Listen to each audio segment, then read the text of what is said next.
Good morning, everybody. Welcome to February. Welcome to our HASP monthly meeting. Just a little housekeeping here. Everybody has one of these. I know you do. Please put it on silent or shut it down. We're going to have a wonderful speaker today. I'm going to introduce Doug in a second. But I was hoping that Larry Lynn was here because I had a baseball humor for him. I don't see him in the audience. Maybe he's on the computer. But I wanted to quote one of America's greatest philosophers, and that would be Yogi Berra. And Yogi so famously said, when you come to a fork in the road, take it. The first time I heard it, I thought, well, that's just stupid. And then I thought about it, and it's actually profound. Because all of us in life, when we come to a situation where we have choices, make a decision and go forward. That's what it means. Yogi's the genius we all thought he was. Okay, Larry, if you're on the computer, I hope you enjoyed that. Please let me introduce Doug Walvert, our Chairman of Membership.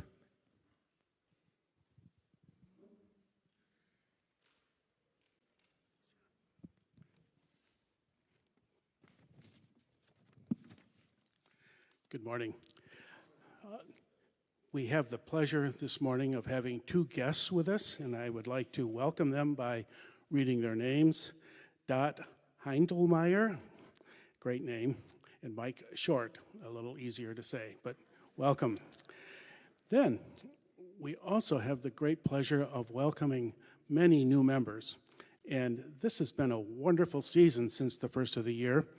And actually, I have a list of everyone who has joined since January, some of whom were introduced last month, but if you'll excuse my lack of refinement of my list, I'm going to just quickly read the names of everyone who has joined, asking those who are present to please stand when I read your name.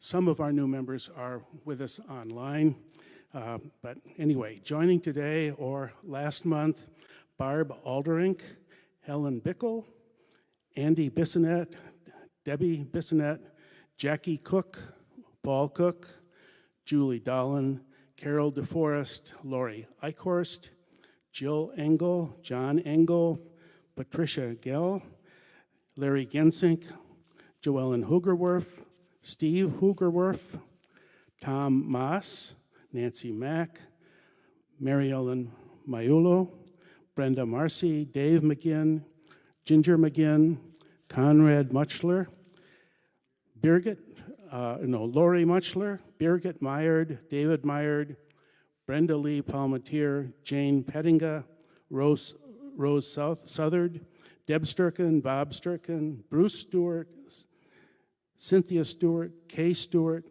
Terry Stewart, Lynn Tangadal, Christy Turner, Steve Turner, Doug Vandermeer, Doug Vandermeulen, David Van Dorn, Rosemary Vroon, and Gail Woods. What an amazing, wonderful list, and we're so glad you're all here. Thank you. And obviously there's still room for more, so we all know somebody who we're sure would really enjoy and benefit from a HASP membership. So talk to them about it and bring them as your guest to one of our monthly meetings. Thank you.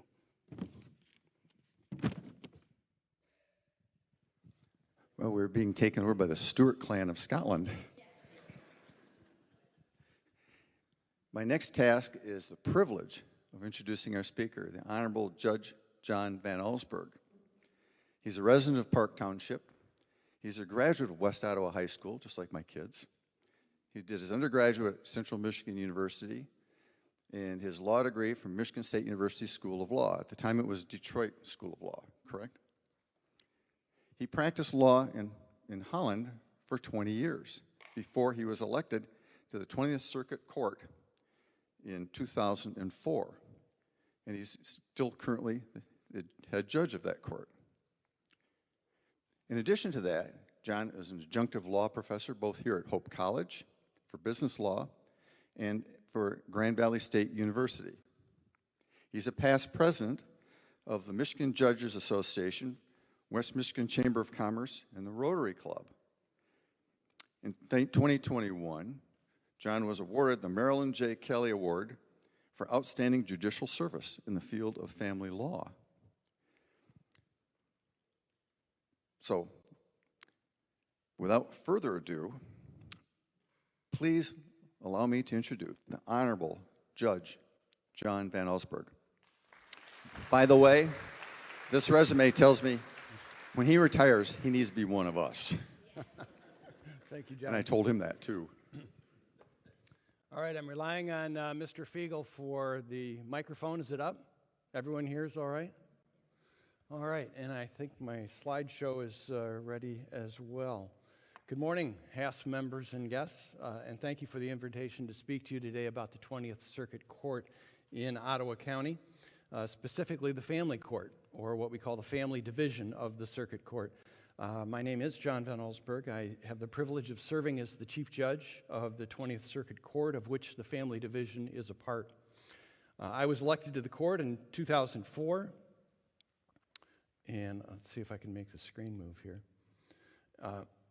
Re-elected in 2012 and 2018, and I'll provide an overview of the makeup and jurisdiction of the court before taking a deeper dive into the Family Division.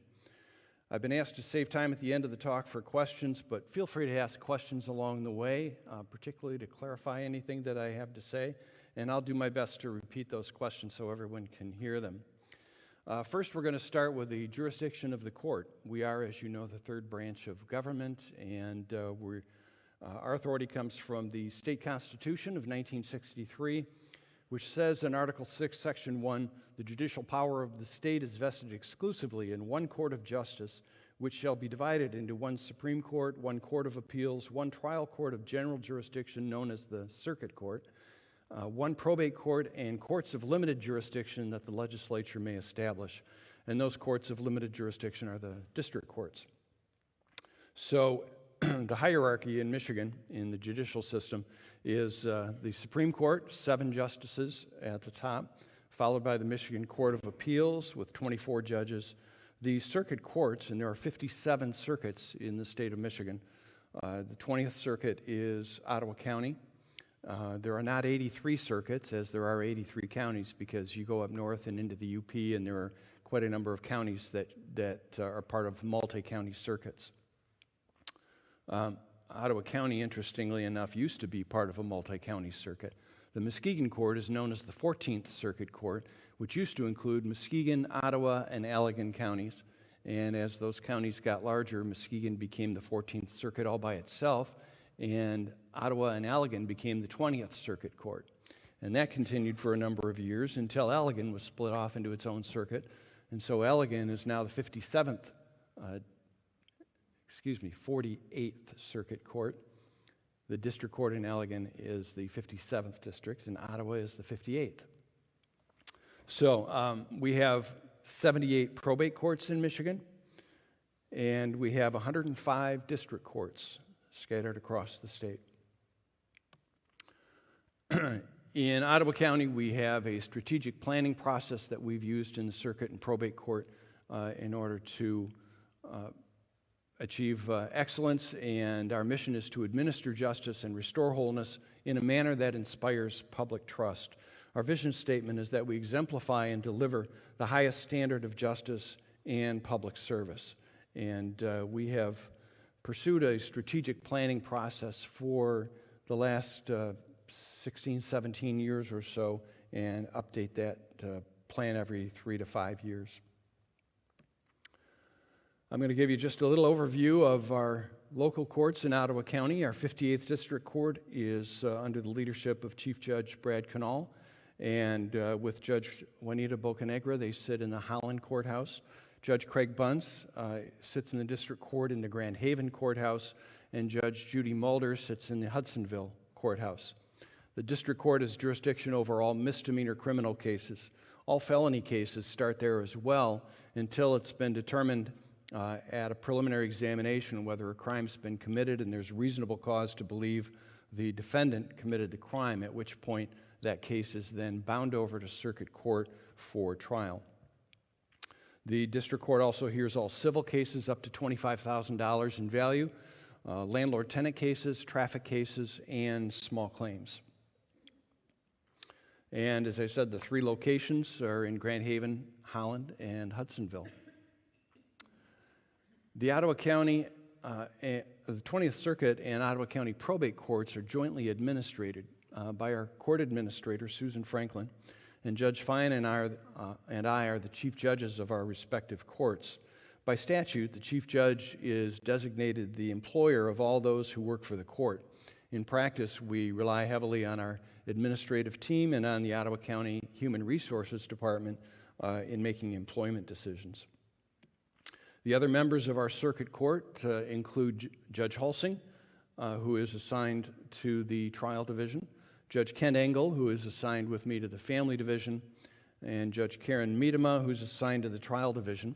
The legislature created a 5th Circuit judge seat this year, and Judge Paul Krause was elected last November and began in January, and he is assigned to the family division. Many of you remember their predecessors. Judge Halsing was appointed after the retirement of Judge Wesley Nijkamp. Judge Engel was elected after the retirement of Judge Cal Bosman, another Hope grad, and Judge Miedema was elected after the retirement of Judge Ed Post. Our assignments, and these are adjusted. In fact, these current docket assignments were just adjusted in January with the addition of Judge Krause to the team.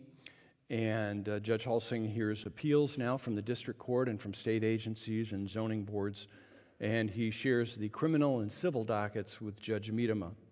Judge Miedema also hears personal protection order cases in non-domestic relationships, and that is an aspect of the family division. It's within the family division jurisdiction, but we have moved around some of the caseload in order to equalize it among all of the judges. I am assigned to the business court. That was a specialized docket created by the legislature back in 2012, and the Supreme Court appoints a business court judge in every county in which there are more than 3 circuit judges. So the larger counties in the state have dedicated business court dockets.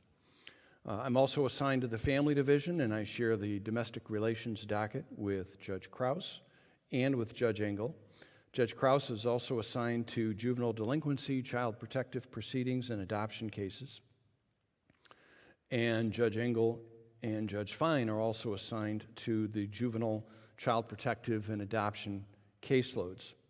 Judge Fine is also our probate judge. He is cross-assigned to the family division and also handles the probate court docket. These assignments will no doubt be reviewed again when the new Family Justice Center opens at the end of this year or early 2024. Now, to focus on the family division, it has not always been part of the court. It was created just over 25 years ago. In 1996, the legislature reorganized Michigan's court system and created the family division, which was given sole and exclusive jurisdiction over a lengthy list of court cases. And I don't expect you to read the slide. I'll help you. All domestic relations cases, including divorce, custody, and parenting time, child support collection and enforcement, parenting time enforcement, interstate cases, and there are a variety of interstate laws that apply in the family law area. The 2 major ones are the Uniform Child Custody Jurisdiction and Enforcement Act, which is affectionately known as UCCJEA, and the Uniform Reciprocal Enforcement of Support Act, and that's how support is collected between states, and that's affectionately known as URESA. We also have jurisdiction over Paternity Act cases, including cases that arise under the Acknowledgement of Paternity or Acknowledgement of Parentage Act and the Revocation of Paternity Act. The Revocation of Paternity Act is another one, a recent law. At the common law, which is the basis of Michigan law, Michigan adopted the common law of England as the basis of its law when we became a state in 1837, I believe. And it's been modified and added to by case law and by statute since then. But at common law, you could not challenge the paternity of a child born to a married couple. The husband was the father of any child born to the wife, and there was no way around it. And there was a case known as Lord Mansfield's case, and I don't know the details of it, which verified this, and it was always known as Lord Mansfield's rule. The husband was the father of any children born to a married couple. Well, that's not always the case, and with modern DNA testing, we can prove that. And it was in 1979 that the Supreme Court decided a case that held that it could be established that the husband was not the father of a child born to a married couple. And that case was cited and used in court cases since then. And in 2012, the legislature passed the Revocation of Paternity Act. I wrote the word parentage there. I think I was repeating myself. But the Revocation of Paternity Act is now the formal means by which either a wife or a husband or a third-party alleged father can file a legal action to determine that a child is born outside of a marriage and to establish paternity in that third party. It's a rather complicated statute. The rules are different depending on whether the husband files, the wife files, or the alleged third-party father files. If the third-party father files to declare or to determine paternity, he has to prove that he did not know that the woman was married. And if he cannot prove that, he's out of luck. Case dismissed. But if he can prove that he didn't know, or if he can prove that all three parties knew and consented, then he can proceed with his case. And that makes for some rather interesting arguments and testimony in court. We also have jurisdiction over personal protection orders. There are two primary forms of personal protection orders, those that arise out of domestic or dating relationships and those that do not. And we'll go into those a little more detail. We also have jurisdiction over child protective proceedings. Those are cases alleging abuse or neglect against a minor. Jurisdiction over the adoption code, which includes both agency and private adoptions, step-parent adoptions, and cases arising under the Safe Delivery of Newborns Act. That is a law passed by the legislature to attempt to avoid the tragedy of newborns being abandoned in bus stations and other places. And you've seen those stories in the news. It's now possible for a mother to abandon her child at a hospital or at a fire station or other designated places, avoid all liability, and have that child released for adoption. And there have been some recent cases under that act. And then finally, we have jurisdiction over the juvenile code, which is all criminal cases and status offenses against minors. Those last three categories of cases, child protective proceedings, juvenile cases, and adoption code cases, were originally part of the probate court jurisdiction. And that explains why Ottawa County has split locations for its family division. We built a probate court back in 1992, and then in 1996, the legislature changed the court system and took a number of cases away from the probate court, which meant that the probate court out in Fillmore also became a family court over the last 25 years, but domestic relations cases are all heard in the courts in Grand Haven. So we had split location.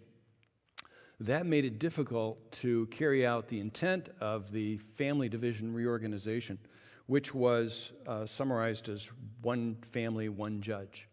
In other words, it's best for families when one judge hears all actions arising under the family division, whether it's divorce or adoption or abuse and neglect of children. Same judge here's the case. And so we have attempted to do that, but obviously it's been difficult with courts in different locations. Which is why at the present time I hear domestic relations cases, but I do not hear child protective cases or juvenile court cases, simply because we've got separate locations. That may change next year when the family division is consolidated into a new courthouse, and I'll come back to that. Here is the division of our distribution of our family division caseload. The list of cases on the left is our new filings for 2022. There were 867 divorces filed last year, 523 other domestic relations cases, and those are represented in the blue and red slices of the pie chart there. The interesting thing to note there is that our divorce cases involving minor children are outnumbered by our other domestic relations cases involving minor children, which means that there are more children coming into the jurisdiction of the court who are born to unmarried parents than there are born to married parents.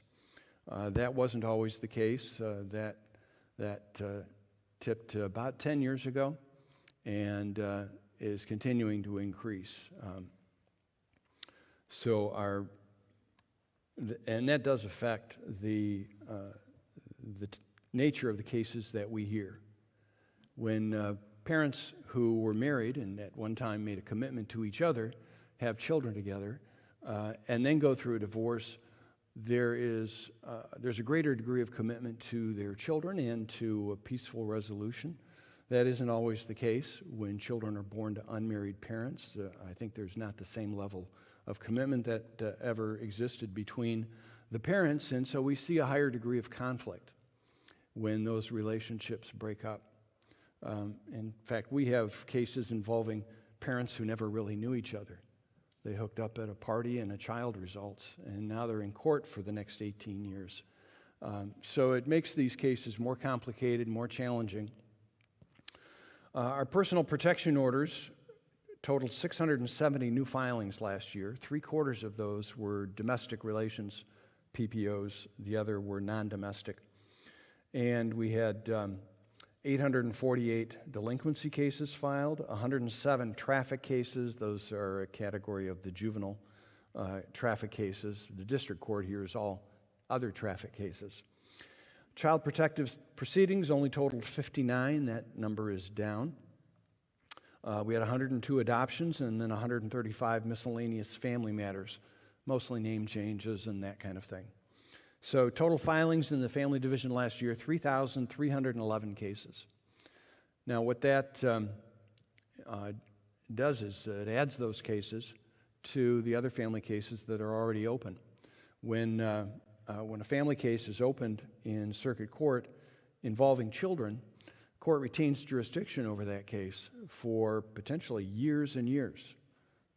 Those kids are under the jurisdiction of the court, subject to custody and parenting time and child support orders until they age out of the system. And they age out of the system at age 18 when they become adults. Unless they're still living with a parent and going to high school, child support continues until graduation. But under the statute, not later than age 19 and a half. And so these cases accumulate, and we estimate that at the present time, there are probably 11,000 children in Ottawa County who are under the jurisdiction of the family division of the court. As far as some caseload trends, this is a 20-year graph, and what you see in the upper left there, the light blue or teal line is the total domestic relations filings, which you'll see have been fairly static over the last 20 years, approximately 1,500 cases, more or less. Yes, sir? Back up on that trafficking. You're not talking about trafficking children, you're talking about trafficking vehicles. Yes, vehicle traffic cases involving juveniles. Yeah, thank you for that clarification. So we have a fairly static number of domestic relations cases, but as I commented early, earlier, we are seeing an increase in what we call high conflict cases. And so the number of filings doesn't necessarily reflect the increase in time spent on these cases. You've all heard the old adage that you spend 80% of your time on 20% of your work, and that's the same with our high conflict cases. The blue line on the upper left there is our juvenile court filings, and you'll see those have been on a steady decline over the last 20 years. The precipitous drop in 2007 and 2008 is kind of an anomaly. We think that was probably more due to a change in prosecutors who authorized juvenile court petitions. But the general decline has a lot to do with the fact that we offer far more programming and alternative resolutions as opposed to simply filing a juvenile court case. We have programs excuse me, that we offer to families with kids who are either in trouble or headed for trouble in order to avoid the resulting juvenile court case. And I would call Paul Lindemuth up for more information on that. Paul was with our juvenile court for many years. Good morning, Paul. Okay. He was there when that happened. All right. So we do offer a variety of programs to help redirect the juveniles and resolve problems without the filing of a charge. On the lower right of the slide, you see the graph of our divorces with minor children. Those have fluctuated between about 450 and 630 cases a year over the last 20 years. You'll see that it dropped during the COVID pandemic in the last couple of years and is now steadying out. As far as personal protection orders are concerned, the orange line at the top are all of our domestic personal protection orders. Those are issued in cases of harassment, stalking, death threats, and that kind of thing. And that has been pretty consistent, more or less than 500 a year, domestic cases. Interestingly, you'll see that the middle line there representing non-domestic PPOs peaked during COVID, but has now been declining, while the domestic PPOs declined during COVID and are now increasing again. The blue line at the bottom are juvenile PPOs. Those are either domestic or non-domestic PPOs involving a juvenile either as a petitioner or as a respondent. And the numbers there really have not exceeded 14 in any year. Shifting gears, we are in the process of consolidating our family division into a single courthouse once again, or for the first time since the family division was created. There's a courthouse under construction out on the Fillmore Complex in West Olive. And I will be moving into that courthouse along with Judge Engler and Judge Krause in order to handle all of the family division cases, or nearly all. The planning for this courthouse began as far back as 2006. Planning in earnest began in 2016. In 2017, the 20th Circuit Court and the Probate Court entered into a memorandum of understanding with the county to combine the family division into a new courthouse to be called the Family Justice Center, and then to move the probate court into the vacated space in the county courthouse in Grand Haven. So within a couple of years, the probate court will be located in Grand Haven in the Ottawa County Courthouse, and the family division will be located in this new building in West Olive. We spent a couple of years with a team of court and county representatives, together with an outside consultant, to determine our needs and requirements, and we proposed a 67,000 square foot building. The planning process was completed in 2019 and then was set back a year when the pandemic started. And rapidly rising construction costs almost derailed the project. Ultimately, we reached an agreement with the county commission and the building authority to build a 55,000 square foot courthouse with room for future expansion. What you see here is an aerial view of the complex in Fillmore.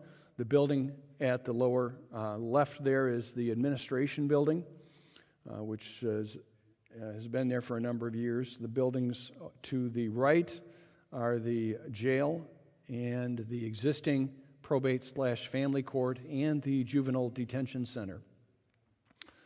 And so that's the layout. What you see marked in red is the location of the new Family Justice Center.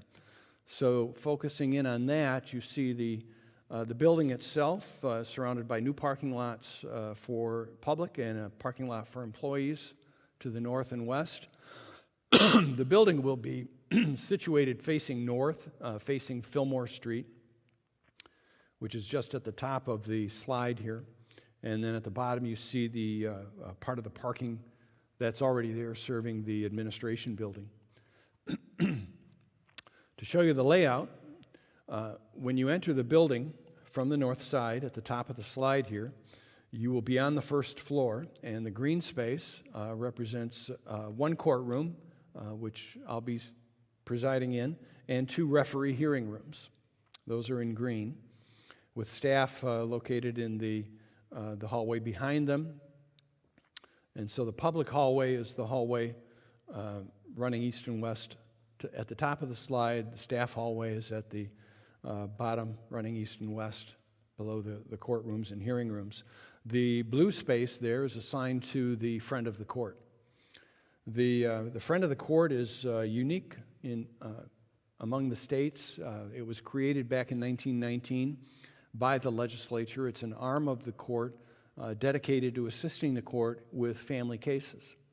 And they are responsible under a variety of federal laws for collecting child support, enforcing payment of child support, setting parenting time and enforcing parenting time orders. And they also conduct custody evaluations for the court. So we have 4 dedicated custody investigators who investigate custody cases. We have, I'm not sure of the number, approximately 15 general investigators who handle all of the other caseload. And we have a medical support person who handles the enforcement of medical support. We have a couple of folks dedicated to enforcement of interstate orders that come in from other states. And they will be occupying the blue space there. On the second floor, we will have 2 courtrooms occupied by Judge Krause and Judge Engel, and a 3rd hearing room. And then the green space there is assigned to the juvenile court staff. And the juvenile court staff includes those who manage juveniles on probation and work in the other programming assisting juveniles and their families. On the ground floor, what in Grand Haven we would call the garden level, the gray area there to the right is the sheriff's sally port and holding cells. The blue area to the left is the clerk's space. The county clerk has the statutory authority to manage all of our files. And the light blue or teal space is a conference and meeting space. The dark orange offices there are assigned to our legal self-help center. And then the light orange there is an employee break room, janitorial space, bathrooms, and so on. So that is the layout. Going back just above the legal self-help space across the hall, there are a couple of offices there. Those are designated as what we're calling Zoom rooms, and they'll be outfitted with hardware and software so that anyone can sit in there and log into a conference or a court hearing anywhere. And that is to assist folks who have difficulty doing that outside of court. The Zoom room space has given rise to another project. The 20th Circuit Court received a grant last year for $159,000 to create legal kiosks, which we are locating around the county and which enable folks who either don't have adequate devices or adequate internet service to participate in court hearings and to do a variety of other things. They can be used to make payments, to locate and print documents and forms, to do legal research, as well as to participate in court hearings and conferences. We have located these in all of the courthouses in the county, the 3 courthouses in the county, soon 4. And there are also legal kiosks located at Resilience, a nonprofit on the north side of Holland. both locations of Herrick District Library, the Coopersville District Library, and the Howard Miller Library in Zeeland. And so many of these are located in private space so that someone can reserve that space, go in, close the door, participate in a court hearing without having to travel to court or use their own devices. The grant was enough to fund 11 sites, and most of those are already installed and operating, and we'll be completing those in the rest of them in the next couple of months. That involved design of a website so that people could easily navigate to all of the Ottawa County courts and to do any of the other things that can be done online involving the courts. When the COVID-19 pandemic began in March 2020, judges across the state of Michigan were surprised to learn that the Michigan Supreme Court had ordered back in 2018 the creation of Zoom licenses for every judge in the state. Nobody knew it, but when the pandemic hit, they let us know. And all of those accounts were immediately activated. And I canceled a vacation that I had planned for the end of March, as did most people at that time, and instead used that time to learn how to use Zoom. And so within a week, Zoom hearings and trials began. In Michigan, there have been no jury trials on Zoom. I was part of a task force across the state to evaluate the use of Zoom for jury trials, and Zoom has been used for jury trials in some other states, but none in Michigan at this point. The outcome of the task force was that, yes, it's possible, but in the opinion of most judges and every single criminal defense attorney who was part of the task force, no criminal defendant should ever agree to have a trial conducted on Zoom. And so it hasn't happened here yet, although it's permissible. All other trials and hearings have been held on Zoom. I've conducted as much as a 15-day-long trial entirely on Zoom. What a tedious process that was. It's very difficult. In criminal cases, you have constitutional concerns, such as the right to face your accuser. So Zoom jury trials will never happen unless the defendant consents. But all other cases don't have the same concerns, and so we've done quite a few trials on Zoom and other hearings. And as a result, since the pandemic has faded away, the Michigan Supreme Court has modified the Michigan court rules to make the use of Zoom permanent. And I don't expect you to read these slides here. These are bench cards that identify all of the court rule changes that the Supreme Court has made in order to make the use of Zoom permissible. The rules give each judge discretion to determine what may be done on Zoom or not done. But it's now presumed in the court rules that short hearings and conferences will be held on Zoom, and trials where testimony and other hearings where testimony will be taken will be done in person. That's the presumption. Zoom is a great convenience for litigants and attorneys, and it saves time and money. But it's also much more difficult to present evidence electronically than in person. Some attorneys are highly skilled at it. Notice I said some, not all. And most self-represented persons are not skilled at it. And that creates the possibility of unfairness, because evidence that the judge ought to consider, which would otherwise be admissible, may not get before us, simply because people don't know how to do it.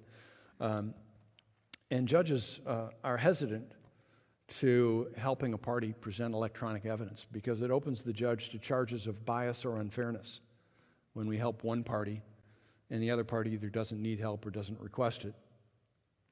And so in the 20th Circuit, we've been adjusting the skills of our court reporters into those of court technology experts.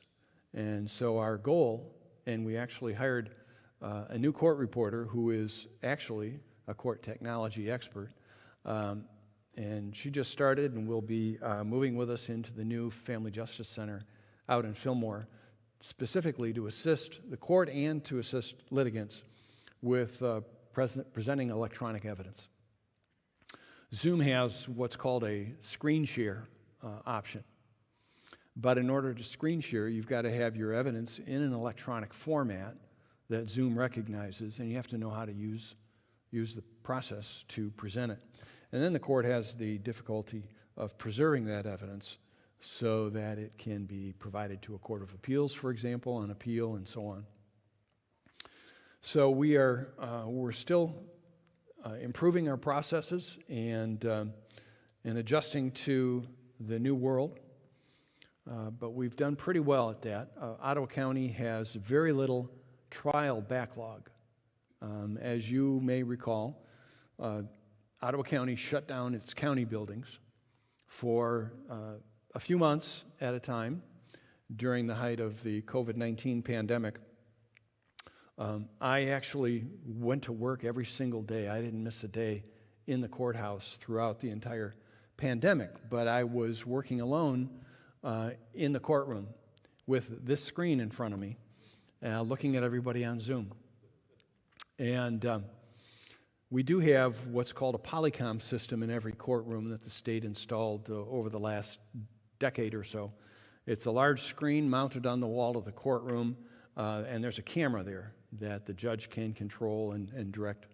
And so some judges use that as their Zoom connection, but then anyone on Zoom is looking at the judge from about 20, 30 feet away, sitting on the bench. It's a long view.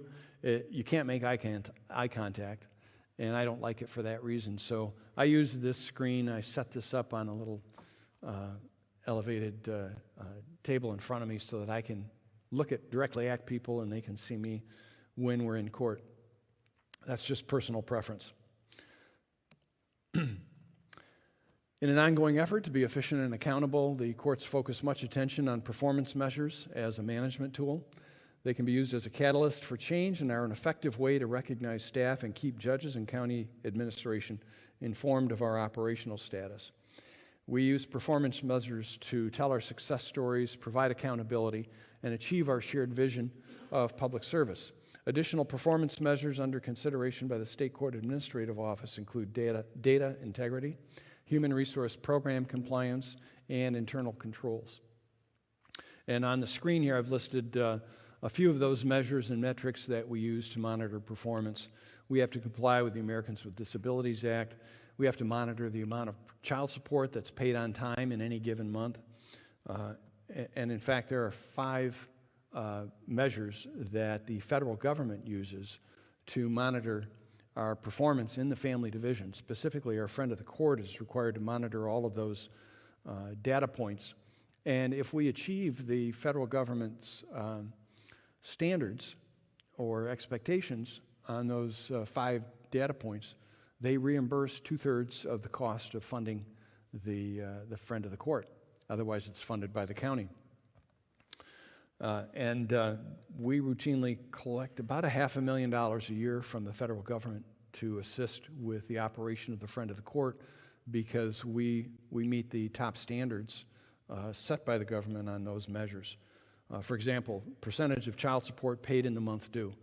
The goal is to collect 80% of all child support ordered in the month it's due on time.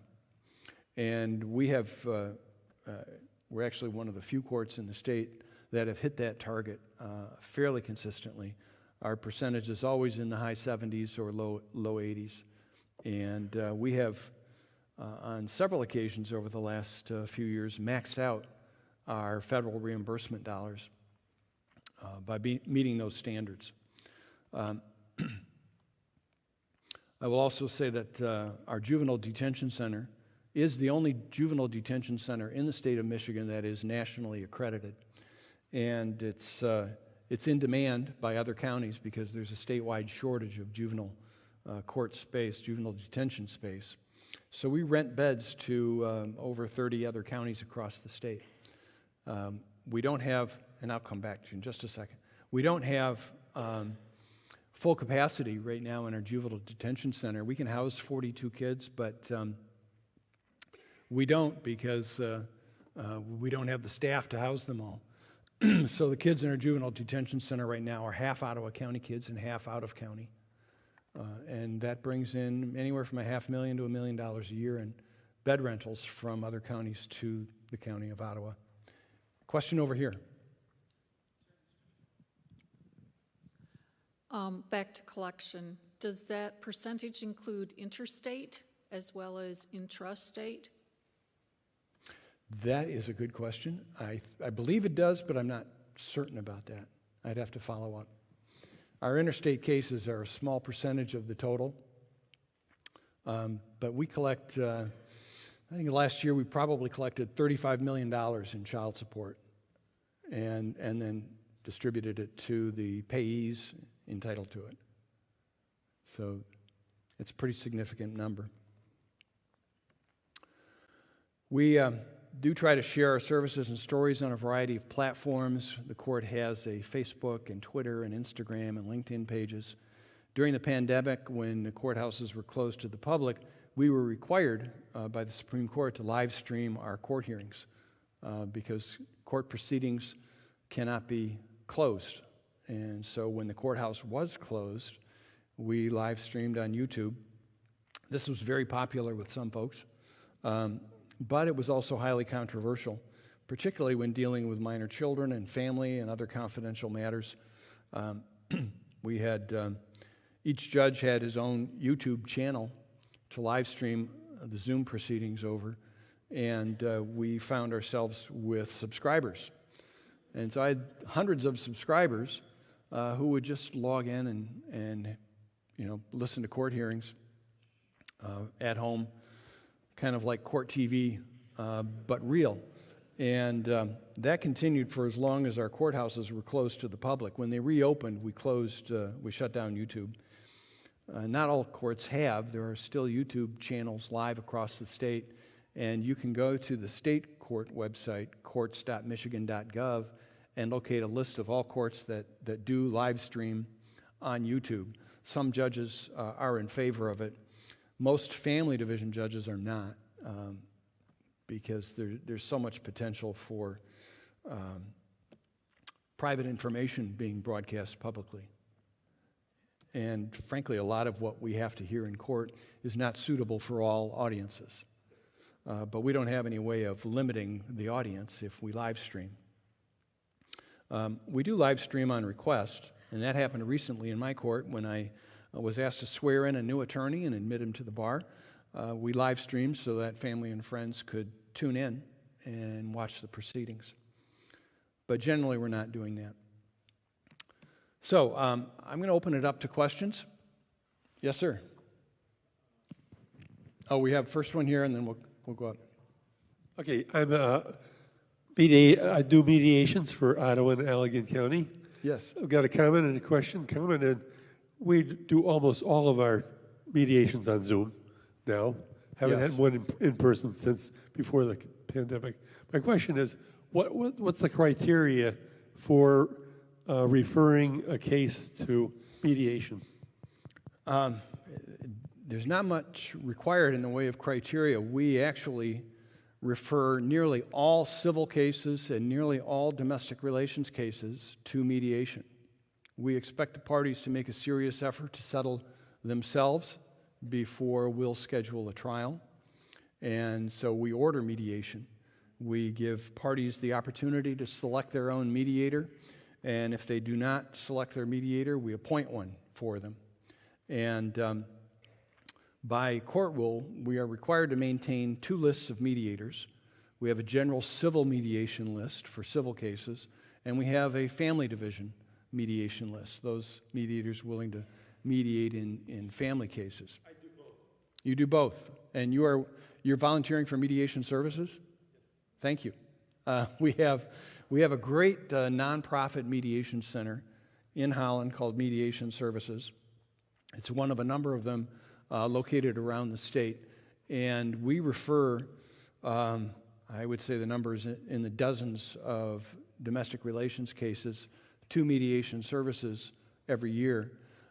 We would refer more, but the court rules require that if the parties do not select their own mediator, we are required to go to those 2 mediation lists and just take the next name on the top of that rotating list.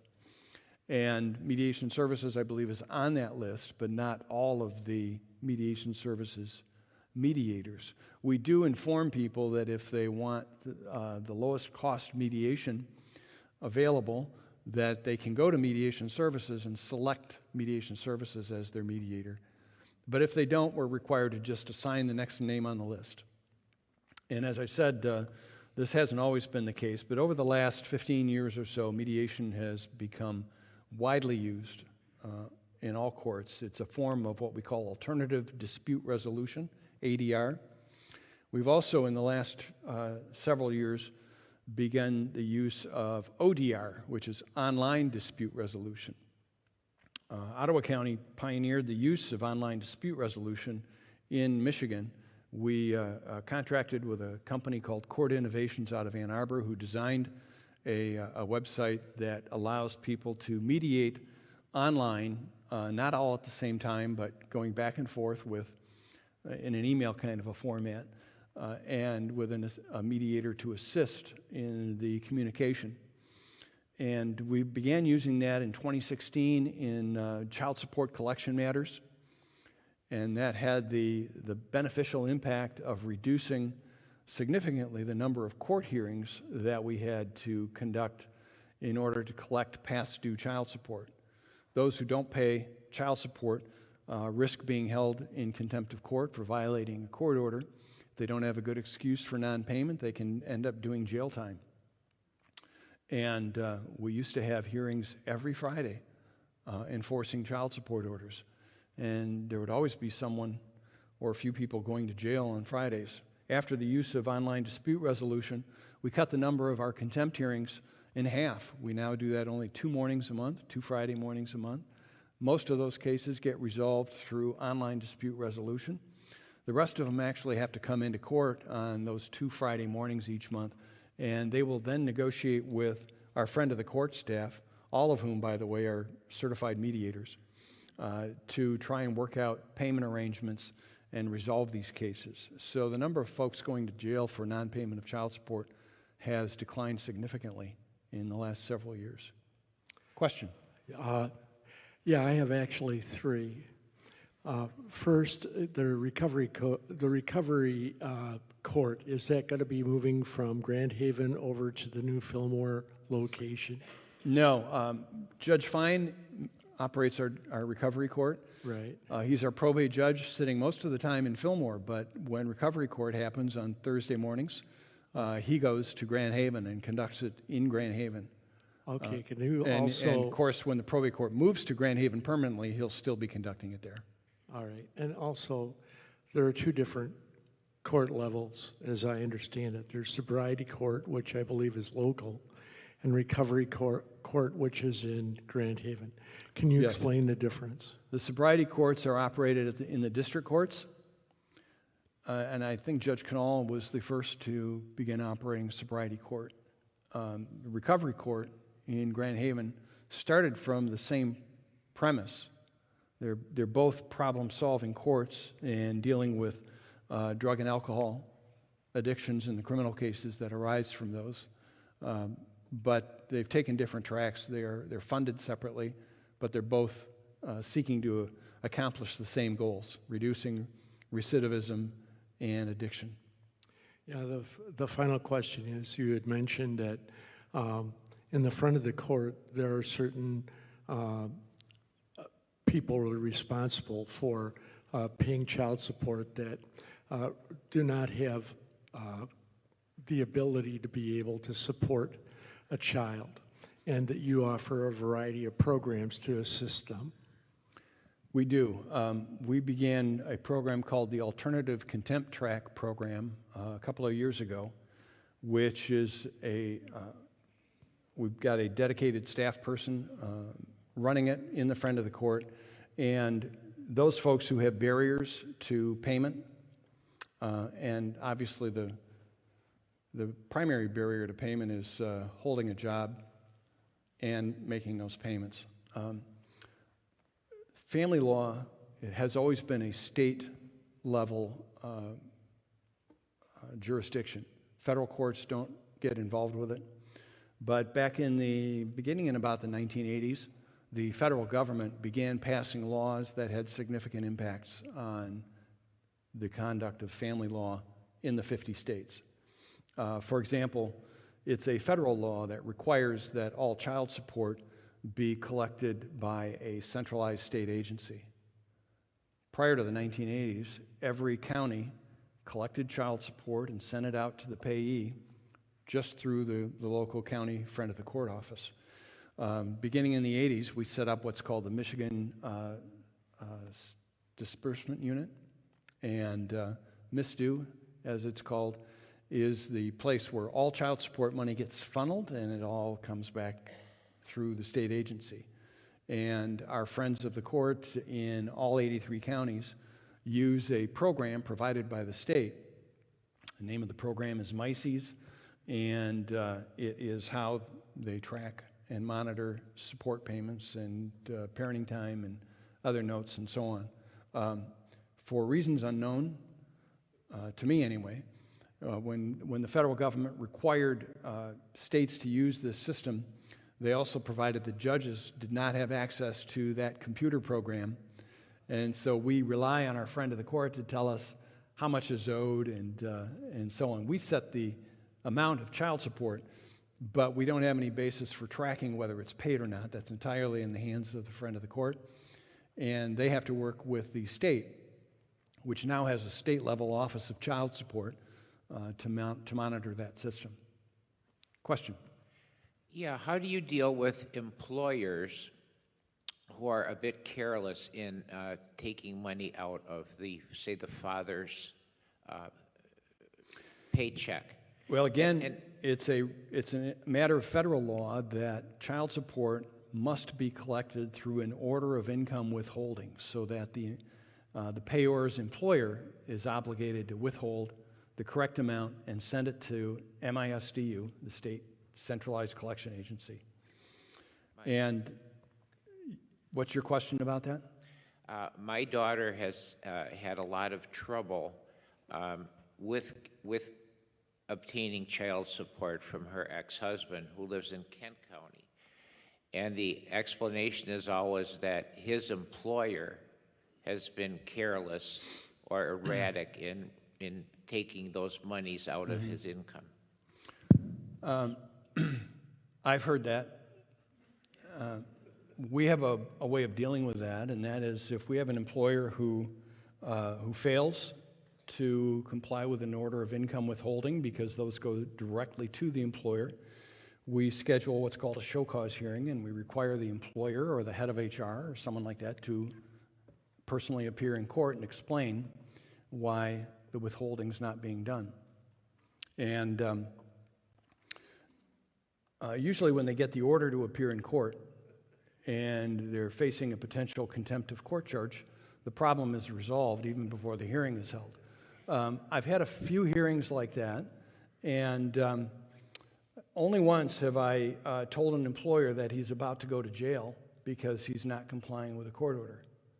And I've also told employers that if you don't withhold from your employee's paycheck, you will become personally liable for that child support. I'm sorry, can you give him the microphone? Can you do that with an employer who's in another county, Kent County specifically? If it's an Ottawa County support order, yes, I can. Yeah.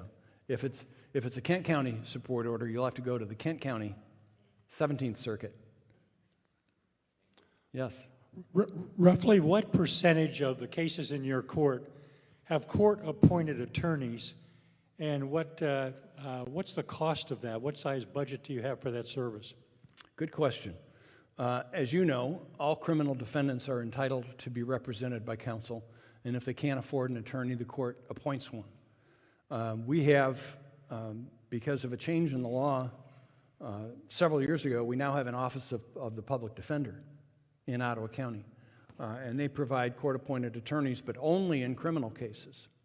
There is not a constitutional right to a court-appointed attorney in civil cases, which includes the family division. So you are not entitled to a court-appointed attorney if you're going through a divorce.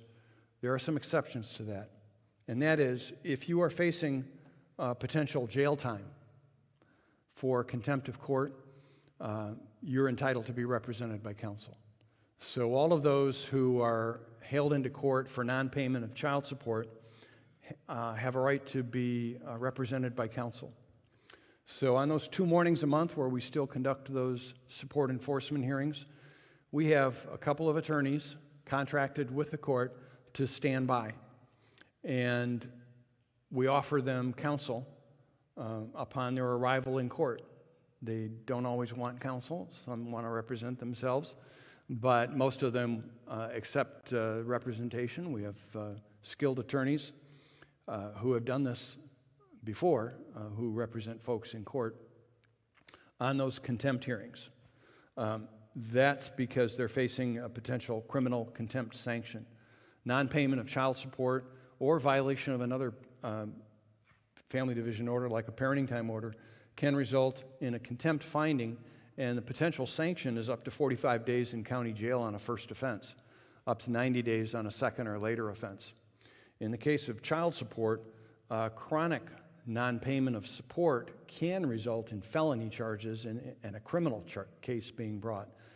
If you are more than $2,000 behind in child support, the Attorney General may initiate a criminal prosecution for failure to pay child support, and that can result in a prison term.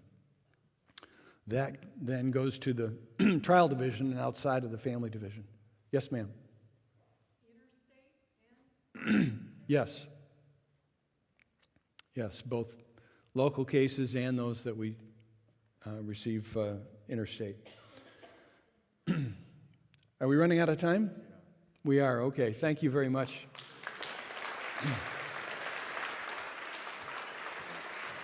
Thank you, John. That was wonderful. Thank you. And I look forward to you being a member of HASP, by the way. Thank you for coming, everybody. I hope you enjoyed the talk. I did clear my morning. If you've got any pressing questions, I'll stay after, and you can feel free to ask those. Thank you, everybody.